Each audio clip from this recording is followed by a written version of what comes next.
अगले to all of you, मैं हूं फ़खर यूसुफ़ज़ई और आप देख रहे हैं डिबेट विद फ़खर। आज की डिबेट में दो बड़ी इंपॉर्टेंट चीज़ें जिसके ऊपर बात करेंगे। एक तो ये है कि वर्ल्ड बैंक का एक ताज़ा इंडेक्स आया है जिसमें इंडिया ने 6 जो पॉइंट्स हैं वो गेन किए हैं। और ये हम खैर पूरी 2014 से 2023 तक बात करेंगे कि उसके अंदर कौन-कौन सी चीज़ें, इंफ्रास्ट्रक्चर है, ह्यूमन इंडेक्स है और बहुत सारी चीज़ें जिसमें काफ़ी लंबे 2 जंप्स मारे हैं इंडिया ने। एक इस हवाले से बात करेंगे। इसके साथ-साथ एलएसी से मेरा ख्याल कोई भी ऐसा नहीं होगा जो वाकिफ़ ना हो या उनको पता ना हो कि line of actual control India और चाइना के बीच में क्लैशेस भी हुए 2-3 बड़े, और इसके साथ-साथ डायलॉग्स भी चल रहे हैं और इसके साथ जी20 भी चल रहा है। तो इस कॉन्टेक्स्ट में इस वक़्त जो मुज़ाकरात यानी डायलॉग्स चल रहे हैं चाइना और इंडिया के बीच में, क्या है उसकी ताज़ा खबरें क्या और होने क्या जा रहा है, इस हवाले से बात करेंगे। और बात करने के लिए हमारे साथ ज्वाइन करें, काफ़ी दिनों के बाद मुलाकात हो रही है, senior political commentator from India Sumit Peer sahab से। Sumit ji, thank you very much for joining the show. Thank you Fakhar भाई, thanks for the invitation sir. अच्छा सुमित जी, एक तो सबसे पहले स्टार्ट करेंगे इसी खबर से कि जो वर्ल्ड बैंक ने दिया है कि इस इंडेक्स में 44th नंबर था इंडिया का, शायद 144 कंट्रीज में से अराउंड द वर्ल्ड। अभी उसका जो नंबर है वो 39 पे आया। इससे पहले ये 54th पे था इंडिया 2014 में। उसके बाद 2018 में 44 ये नंबर पे आया और अभी ये 39 पे आया। यानी पहले 10 पॉइंट्स गेन किए, अब 6 पॉइंट्स गेन किए। क्या देख रहे हैं कि आइंदा अगर मैं कहूं कि हम 2027 में बात करते हैं तो कहां पे पहुंच सकता है, या अभी के हवाले से जो रिपोर्ट है थोड़ा सा इस पे आपका टेक चाहूंगा। जी, थैंक यू फागर भाई, थैंक्स फॉर द इनविटेशन। देखिए, ये जो रिपोर्ट आई है ये काफ़ी पैरामीटर्स पे बेस्ड होती है। ईज़ ऑफ जी। डूइंग बिजनेस, इंफ्रास्ट्रक्चर, या। Highways, freight corridors, transportation, docking time, ship अगर आपके यहाँ आता है तो उसको कितनी देर में खाली किया जाता है, जी। शिप को कितनी देर डॉक करना पड़ता है। एक जी। टाइम में हमारे यहाँ जो शिप आता था आज से 10 साल पहले, 2014 के पहले, तो उसे करीब 32 दिन लगते थे डॉक पे। ओ, आज वही काम 5 दिन में होता है। जबरदस्त। 32 दिन से 5 दिन देखिए आप। जबरदस्त। आज से कुछ टाइम पहले आप देखिए, 2014 के से पहले की बात करूँ, जो हमारा एवरेज शिप को जब आता था अनलोडिंग का टाइम होता था 10 से 12 दिन लगते थे। आज हम कर रहे हैं 2.6 डेज़ में। Oh my God. 2.6 डेज़ में मतलब वो कंटेनर को क्लियर करना। जबरदस्त। ऑटोमेशन जबरदस्त। हर पोर्ट की हो गई है। हम नए पोर्ट बना रहे हैं और जितने भी पोर्ट है सब ऑटोमेटेड है। तो अभी जो ये 2.6 है, it is better than Singapore. Singapore is considered the most efficient harbour. उससे बेटर है, 2.6 डेज़ में हम क्लियर कर रहे हैं। हर हार्बर पे नहीं हो रहा पर मोस्टली अब हार्बर्स पे होने लगा है। तो अब हम करीब 70 नए हार्बर बना रहे हैं, पोर्ट्स बना रहे हैं अक्रॉस द इंडिया। ये जो हमारा भारत माला सागर माला प्रोजेक्ट है इसमें। जी। और मैंने पहले भी बात की थी ऑपरेशन गति शक्ति जो प्रधानमंत्री जी ने लॉन्च की थी। ऑपरेशन गति शक्ति में क्या होगा फ़खर भाई कि जो ट्रांसपोर्ट कॉरिडोर्स बनेंगे डेडिकेटेड, तो 2 चीज़ें हैं, टाइम और कॉस्ट दोनों पे काम होगा।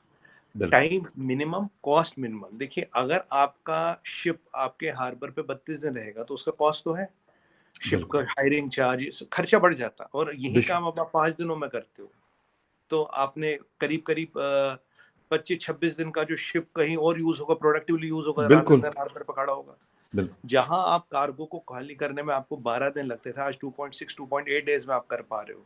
तो आपने वो टाइम घटा लिया। तो यस। उसके लिए ऑटोमेशन बनाना अब ये खाली नहीं करना, फिर स्टोरेज भी होनी चाहिए, फिर ट्रांसपोर्टेशन की व्यवस्था। ये नहीं बिल्कुल। कि उतार दिया फिर वहीं खड़ा है, तो बात तो वही होनी चाहिए। यस, बिल्कुल। ट्रांसपोर्टेशन की व्यवस्था है, तो ये सब ऑपरेशन गति शक्ति प्रधानमंत्री जी ने की बात की थी। और मैंने आपसे पहले भी एक बार आपके शो पे बोला था, देखिए जो हम मेरा आइडिया है 2030 तक will be doing 1.5 trillion dollars. आपसे ही बात हुई थी, बिल्कुल मुझे जी। याद है, आप ही का शो है। 1.5 ट्रिलियन डॉलर्स ऑफ हम करेंगे जी, हमारा एक्सपोर्ट होगा गुड्स का, और 500 बिलियन डॉलर्स होगा सर्विसेज का। और आपसे जब वो शो पे बात हुई तो उसके कुछ दिन बाद ही, ये 2030 तक का मैंने आपको आंकड़ा दिया था, कुछ दिन बाद ही पीयूष गोयल जी ने इसका विजन जी। डॉक्यूमेंट भी रिलीज कर दिया। और नंबर यही था, 1.5 ट्रिलियन गुड्स राइट। और 0.5 बिलियन सर्विसेज। तो 2 ट्रिलियन का एक्सपोर्ट की बात हो रही थी। 770 ट्रिलियन, सॉरी बिलियन जब हुआ था तब आपसे बात बिल्कुल। हुई थी, आपको एक उसी में मालूम हमने शो किया था। है। बिल्कुल, आपने हमने बिल्कुल शो याद किया। है। यस। तो ये बिल्कुल आप विजन क्लियर हो गए। इसमें गति शक्ति का बड़ा रोल है। देखिए जी, पहले आपको पोर्ट बनाने पड़ेंगे, पोर्ट ऑटोमेट करने पड़ेंगे, जी। शिप का डॉकिंग टाइम मिनिमम होना चाहिए, क्लियरेंस टाइम मिनिमम होना चाहिए, फिर उसका loading unloading time, freight corridor लगाओ जिससे ट्रेन में जाए, बस में, सॉरी हुँ, ट्रक में जाए, जिसमें जाना जाए, मिनिमम टाइम पे ट्रांसपोर्ट हो। क्योंकि अगर आपको ये 2 ट्रिलियन का मार्क अचीव करना है, तो गति शक्ति बहुत इंपॉर्टेंट है। गति शक्ति का एक और एस्पेक्ट है। जी। एक तो है कि टाइम। लोग कहते हैं ठीक है जी, टाइम इज मनी। पर मैं आपको एक इम्पॉर्टेंट चीज बताता हूँ। देखिए, अभी जो हमारा ट्रांसपोर्टेशन कॉस्ट है, लॉजिस्टिक कॉस्ट है। देखिए, किसी भी गुड सर्विस में लॉजिस्टिक कॉस्ट लगता है। बिल्कुल। लॉजिस्टिक कॉस्ट हमारा 11 से 12% है, अभी जो चल रहा है। जी। अभी अब जर्मनी का देखें तो 4 से 5% है, which is hmm, lowest in the world. जी। गति शक्ति जब फुली ऑपरेशनल हो जाएगा, जिसमें 175 टर्मिनल्स बनेंगे पूरे कंट्री में, तो उसके बाद क्या होगा, ये कॉस्ट 5 साढ़े 5% आएगी। तो हर इंडियन बिजनेस 7 से 8% वाइबल होगा। 7 ओह! से 8% is a very big number, बहुत बड़ा या नंबर होता है जब आप ट्रिलियंस की या बात करते हैं। अगर मैं 7 से 8% की बात करूं तो टाइम बचेगा और 7 से 8% कॉस्ट बचेगी। आपको दोनों ज़बरदस्त। दोनों पर्सपेक्टिव में देखना है, टाइम और कॉस्ट। तो ये जो होगा, ये इंडियन एक्सपोर्ट्स को एज देगा, ये इंडिया हाँ, को और वाइबल बनाएगा। हम चाइना से compete कर पाएंगे, चाइना से बेहतर चीजें कर पाएंगे। और दूसरी बात इसमें क्या होगा, जो हमारे पोर्ट्स बन रहे हैं, जो हमारे डेडिकेटेड फ्रेट कॉरिडोर्स बन रहे हैं, इसमें पूरी कंट्री से माल आया जाएगा। ये नहीं कि ये माल जी यहाँ नहीं आ सकता, ये पेरिशेबल है, इसमें टाइम लग रहा है, इसमें हुँ, कुछ लग रहा है। हुँ, और उसके साथ एक और चीज हो रही है। देखिए, जो हमारा रुपया, अब देखिए बांग्लादेश के साथ अभी रुपी ट्रेडिंग का एग्रीमेंट हुआ है। बिल्कुल। तो 19वां मलेशिया था, 20वां बांग्लादेश है, तो 20 कंट्रियों में तो हो गया। तो फकर भाई, एक और डायमेंशन है इसमें। देखिए, जब ये रुपया मेरे अंदाजे से बहुत जल्दी अब 40 से 50 कंट्री में पहुंच जाएगा, बाय 1 और 2 ईयर्स मैक्सिमम। जी, जी। तो जब ये 50 कंट्री में पहुंच जाएगा, तो आईएमएफ की इंटरनेशनल बास्केट में आएगा। आईएमएफ की इंटरनेशनल बास्केट में आने का मतलब है कि ये ग्लोबल करेंसी बन जाएगी। एज हाँ, we talk, rupee is the fourth traded currency in the world. Dollar, euro, pound और चौथे नंबर पे अभी रुपया, as on date when we जी, टॉक, जी, जी। Fourth traded currency. जब ये आईएमएफ की किटी में आ जाएगा, तो एक तो लोगों को रुपयों में रिजर्व रखने पड़ेंगे, पहली हुँ, बात। हुँ, दूसरी बात, जो हम एक और एस्पेक्ट देखिए, अगर मेरा रुपया आपके पास है या फ्रांस के पास है, तो वो क्या करेगा, मुझसे गुड्स लेगा, सर्विस लेगा।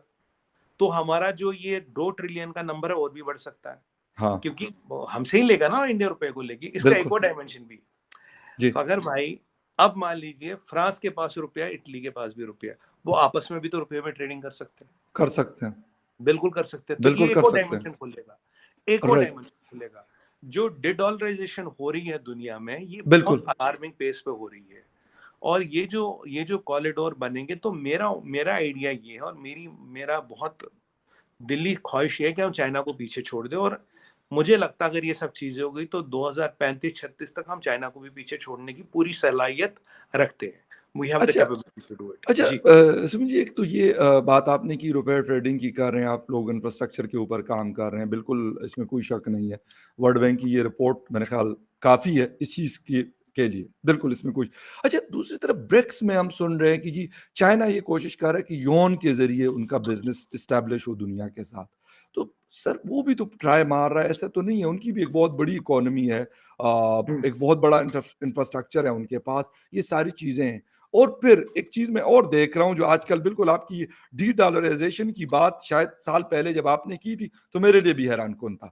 लेकिन अब ये हर न इंटरनेशनल न्यूज़पेपर की आप बात करें, मीडिया प्लेटफ़ॉर्म की आप बात करें, वहाँ पे ये बात हो रही है और अब अमेरिकन गवर्नमेंट भी ये कर रही है कि भई ये इसके लिए हम कोशिश कर रहे हैं कि ये ना हो। हालाँकि ये हो रही है और ये ये हो जिसे कहते हैं दीवार पे लिखा हुआ नज़र आ रहा है। तो सर चाइना भी तो कोशिश करेगा कि अगर, और अमेरिका भी कोशिश कर रहा है कि भई हमारी डॉलर अगर खत्म, उन्होंने कहा कि अगर डॉलर खत्म हो गया दुनिया से, तो कहते हैं कि एक अमेरिकन को मैं सुन रहा था या पढ़ रहा था कि हमारी जो सुपर पावर वाली पोज़ीशन है वो खत्म हो जाएगी। फखर भाई, मैं करीब आपके शो पे और शो पे 1 डेढ़ साल से डॉलराइजेशन की बात कर रहा हूँ। I agree. मैंने कहा कि ये प्रक्रिया शुरू हो गई है, और यस। जिस दिन इसका बीज डल गया था, वो भी मैंने कहा था, आज इसका, आप ही का शो था शायद, मैंने कहा आज इसका बीज डल गया है। अगर हुँ, अमेरिका ने इसको रोका नहीं, तो ये कहानी खत्म है। देखिए, अमेरिका में क्या होता था, पहले अमेरिका की बात करें, जी। आप डॉलर छापते थे, यस। कोविड के टाइम में इन्होंने $7 ट्रिलियन छापे हैं, $7 ट्रिलियन। अब ट्रिलियन। क्या करते थे, ये डॉलर को रोकते थे। जब लोकल करेंसियां गिरने लगती थी, डॉलर को धीरे धीरे रिलीज करते थे। जो यहाँ इन्फ्लेशन जनरेट होता था वो लोकल करेंसियों में पास होता था, पहली बात। तो मेरे यहाँ तो इन्फ्लेशन उसका आया ही नहीं, बोझ मैं मैं और जितने, आप उठाते थे। हाँ, मैं जितने नोट छापूं मेरे यहाँ कोई इन्फ्लेशन नहीं आया। नहीं तो नोट छापने से इन्फ्लेशन आता है, पहली आता बात। है, बिल्कुल, बिल्कुल। तो पहली बात ये ऐसा मैकेनिज्म दुनिया में बना था। दूसरी बात क्या थी कि इनका सऊदियों से अरेंजमेंट था, भाई तुम पेट्रोल या तेल जो है डॉलर में बेचोगे। जब यस, खशोगी वाला मसला आया, फिर जो बाइडेन उस पर अड़ गया, एमबीएस उस पर अड़ गए, यस, और उसने कहा कि भाई तुमने उसको मार डाला, क्या था हमने अपने नेशनल इंटरेस्ट में किया, तो वह तन गई। तो जो बाइडेन ने एक बहुत बड़ा ब्लंडर किया, नोपेक। नोपेक पे हम बात कर चुके हैं कि भाई यस, नोपेक बिल्कुल, होगा। बिल्कुल, मैंने बिल्कुल। उस दिन आपको बोला, मैंने कहा ये डिडॉलराइजेशन की पहली ईंट रख दी है आज अमेरिका ने। क्योंकि उसके बाद क्या हुआ, सऊदियों को लगा यार अगर कल को हमारे एसेट फ्रीज कर दिया, हमारे डॉलर फ्रीज कर दिया, हम तो किसी काम के नहीं रहे। हम तुम्हारी करेंसी में पैसा भेज रहे, अगर तुम ही इसको फ्रीज कर दो हम क्या करेंगे भाई? तेल हुँ, हमारा, माई बाप तुम, ये तो सिस्टम चलेगा नहीं। यस, और तीसरी जो इसमें सेंध लग गई, वो लग गई जब आपने रशिया के डॉलर एसेट फ्रीज कर दिए। जब आपने रशिया को स्विफ्ट से निकाला, दुनिया भर में हड़कंप मच गया। यार कल को हमारे भी डॉलर यस, एसेट फ्रीज कर देंगे, बिल्कुल। हमें निकाल देंगे। अगर आपको डॉलर को ग्लोबल करेंसी रखती, you can not weaponize the dollar. आपने डॉलर को वेपनाइज किया, जो ब्लंडर था, biggest blunder American president could have ever done is to weaponize the dollar. आपको डॉलर को चलने देना था, क्योंकि जब तक डॉलर है। और आपको एक और चीज बताऊं, मैंने अभी एक अमेरिकन शो पे बोला था, एक चैनल है हमारा अमेरिका में ज्यादा देखते, तो उन्हें बुरा जी, लगी थी मेरी बात। मैंने कहा था मैंने आपकी काफी एमएनसीज के बैलेंस शीट स्टडी की है। आपका जो बिजनेस चलता है अमेरिका में, जो पैट होता है, प्रॉफिट आफ्टर टैक्स जिसे पैट कहते हैं, 1%, 1.5% है। और आपके हेवली लेवरेज कंपनी है, मतलब 50% टर्नओवर से ज्यादा आपका डेट है। बट क्या है फकर भाई, कैपिटल हमारे यहाँ छपती है, हमारी कैपिटल दुनिया की कैपिटल है, कैपिटल मिलती है 0.3 0.4% इंटरेस्ट पे। मैं जी, 0.3% पे कैपिटल उठाता हूँ, बेशुमार कैपिटल मिलती है, कोई दिक्कत नहीं। काम करता हूँ 1% पे। आज अमेरिका का इंटरेस्ट रेट 3.5 से 4% हो गया है। मुझे बताइए, maximum American businesses will get unviable. Hmm, और अब इसका प्रूफ क्या बोलोगे सुमित जी, इसका प्रूफ क्या? जी, जी, प्रूफ ये फखर भाई, आज आप देखो दुनिया भर में रिट्रेंचमेंट हो रही है। आपने देखा होगा, लोग निकाल रहे, कौन निकाल रहा है? केवल अमेरिकन कंपनियां। इंडियन कंपनी में आपने रिट्रेंचमेंट देखा, एक इंडियन कंपनी ने बंदा निकाला हो? Indian companies working in America, England, Europe, किसी ने एक बंदा निकाला हो? नहीं। सही। मेटा की बात करें, फेसबुक की बात करें, अमेजोन की बात करें, गूगल की बात करें, सब रिट्रेंचमेंट क्यों कर रहे हैं? हाँ, क्योंकि अगर आप इनका बैलेंस शीट स्टडी करेंगे, पैट इतना कम होता है, कॉस्ट ऑफ कैपिटल कुछ था नहीं, धंधा चल रहा था, फ्री का पैसा आ रहा था, उसे घुमा रहे थे। जैसे ही कॉस्ट ऑफ कैपिटल बढ़ा, बिजनेस हो गया अनवायबल। और ये मैं प्रेडिक्ट कर चुका था, अगर आपने इन्फ्लेशन कंट्रोल नहीं की, your businesses will start getting unviable. और जी, ये जो चीज है फकर भाई, ये आपको दिन ब दिन बढ़ती नजर आएगी, ये घटेगी नहीं।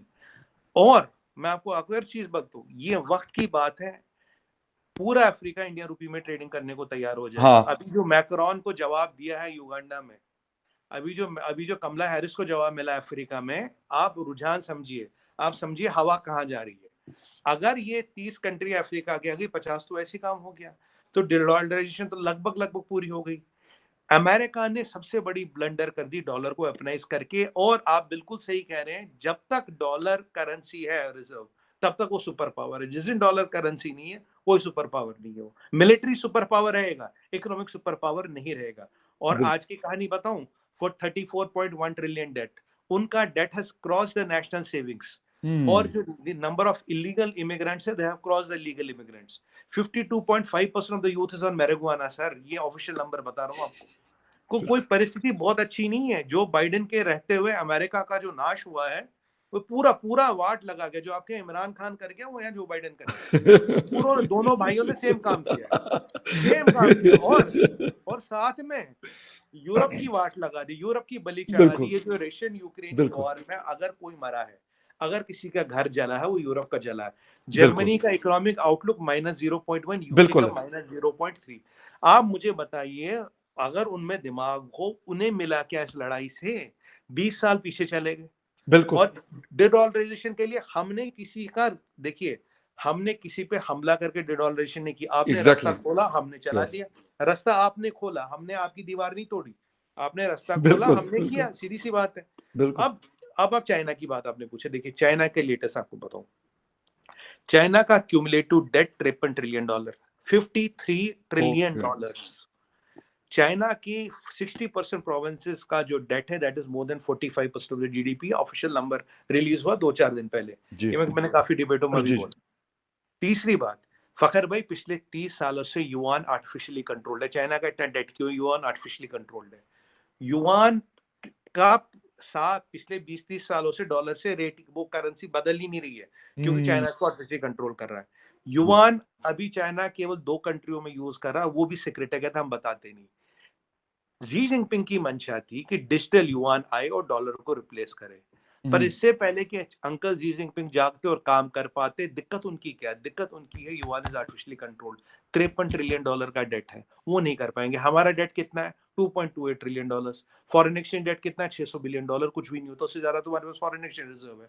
चाइना की हुँ, प्रॉब्लम है, China is the most leverage economy. China का कर्जा बहुत ज्यादा बढ़ गया, तो इसलिए ओके। युआन से हमें डर नहीं है, क्योंकि China will crumble under its own wait. China अपने वेट पे डूबा। आपको चाइना को हिलाने डुलाने की जरूरत नहीं, आप उनको छोड़ दें, वो खुद ही, जैसे कहते हैं ना, हुँ, हर साल माउंट एवरेस्ट 1 इंच दसता है, तो वो खुद ही दस जाएगा, आपको कुछ करने की जरूरत नहीं है। बिल्कुल। इसलिए चाइना से हमें टेंशन नहीं है, चाइना को जो करना करे। और आपको ये भी बता दूं, अगर चाइना की औकात होती, फखर भाई, आपका शो था, मुझे पूरा याद है, 13 जी, जुलाई 1922, आज से 9 महीने पहले जब मैंने आपको कहा था, आरबीआई 2022 ने बोल दिया we can now settle exports in rupees, वो एक बड़ा मूवमेंट था। या 8 महीनों में 20 कंट्रियों के साथ एग्रीमेंट हो गए, 72 इंटरेस्टेड है। ये जो चाइना 30 साल से सपने देख रहा है, आज तक कुछ क्यों नहीं हुआ? रीजन ये जो मैंने एग्री। आपको बताया। बहुत बहुत वैलिड पॉइंट है, बिल्कुल। अच्छा सुमित जी, एक आते हैं थोड़ा-सा एलएसी की तरफ।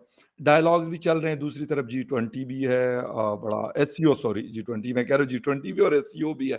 तो जी दोनों आप भी वहाँ पे होते हैं एससीओ में, और वो चाइना जी20 का भी मेंबर है और एससीओ का भी मेंबर है, आप दोनों हैं। बल्कि उन्होंने ही शंघाई कॉर्पोरेशन ऑर्गेनाइजेशन को स्टार्ट किया था।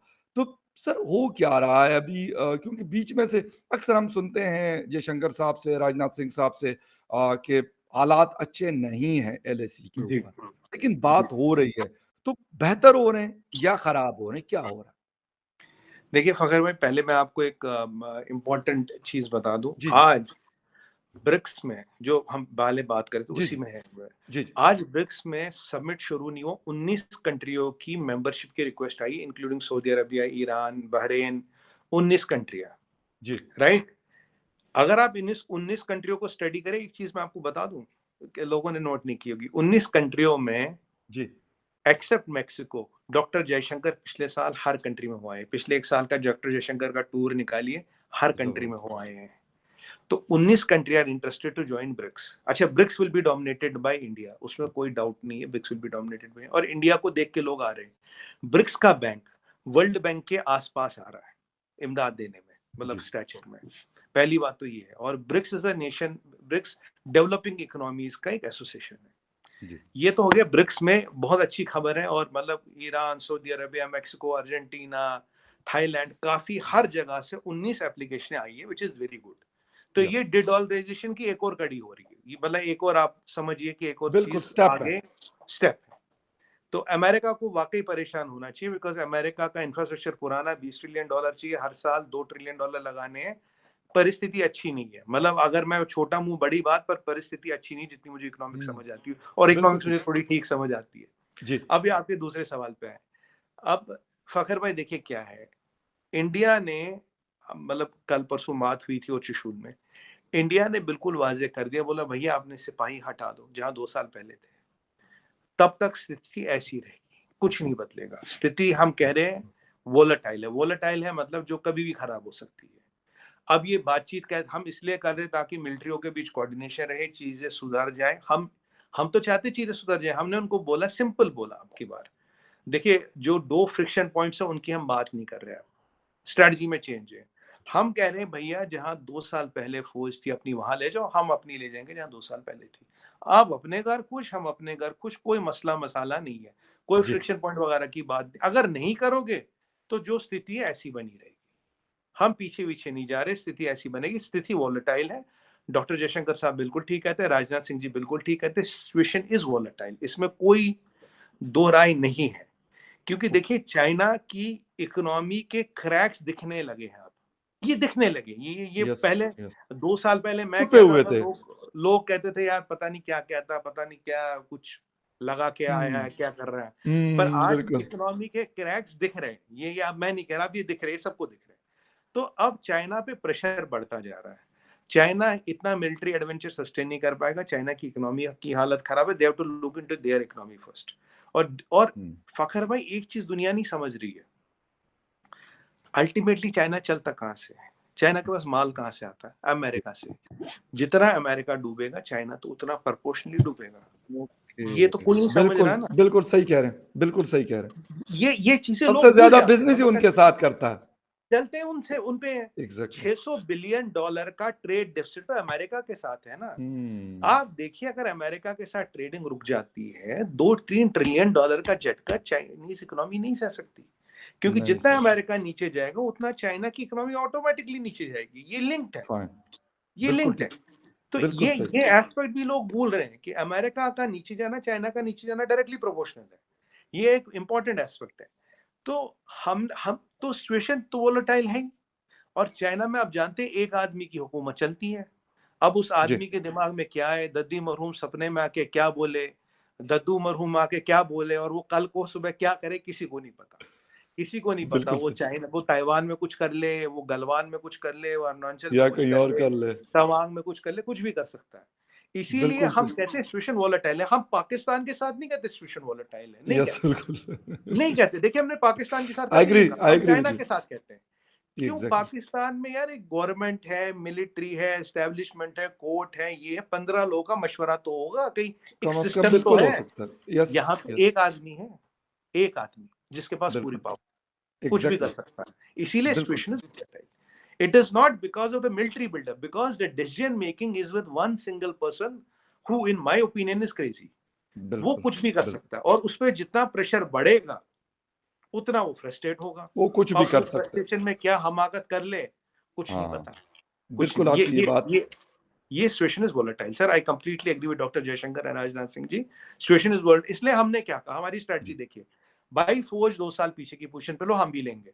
फिर ये जो वोलेटिलिटी है ये घट जाएगी, बिल्कुल। ये वोलेटिलिटी घट जाएगी। एग्ज़ैक्टली, बिल्कुल ठीक। और एग्ज़ैक्टली होना भी यही चाहिए, क्योंकि शायद दोनों, मैं कहता हूँ दोनों के इस रीजन को बड़ी सख्त ज़रूरत है इस चीज़ की कि अपने-अपने डिस्प्यूट्स अगर कम कर देते हैं, क्योंकि दुनिया आजकल इसी के ऊपर काम कर रही है। उसकी वजह ये है, जिस तरह सुमित जी ने बताया कि जब आप तरक्की तब करते हैं, आप डेवलप तब होते हैं, जब आप इस तरह के लोचों से अपने आप को निकालेंगे। अगर नहीं करेक्ट। निकालेंगे तो फिर दोनों चीज़ें नहीं चल सकती।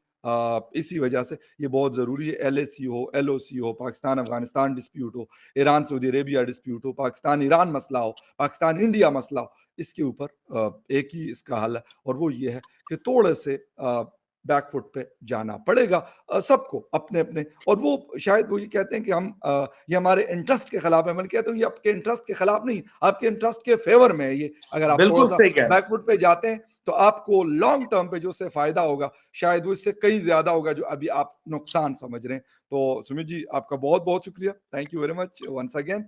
आपने शो जॉइन किया and viewers thank you very much for watching debate with Fakhar Yousafzai. किसी और डिबेट में फिर मिलेंगे, तब तक के लिए take care and bye. Thank you sir, बहुत शुक्रिया। Thank you thank you father sir, भाई, thank thank you. You very much अल्लाह फॉर हाफ़िज़। इनविटेशन। नमस्कार। थैंक यू सुमित भाई, थैंक यू सर। थैंक कब यू। लगाएंगे इसको? बहुत शुक्रिया, बहुत शुक्रिया। कब लगाएंगे इसको ये मैं कल? भी बस करता हूँ इसको डाउनलोडिंग, पता नहीं डाउनलोडिंग अभी नहीं हो रही, लेकिन मैं भी इसको लगाता हूँ। गले का ध्यान रखिएगा, हाँ, ये मैं बड़ा अभी फिर जाके खाना खाऊँगा, उसके बाद फिर गरारे में करूँगा ना और इंशाल्लाह दवाई कल वाई तक। लीजिए, जा नहीं रहा। मेरा 1 महीना हो गया, अब भी ये देखिए गोली साथ लेके चलता हूँ। नहीं, नहीं अच्छी। थैंक यू सुमित भाई।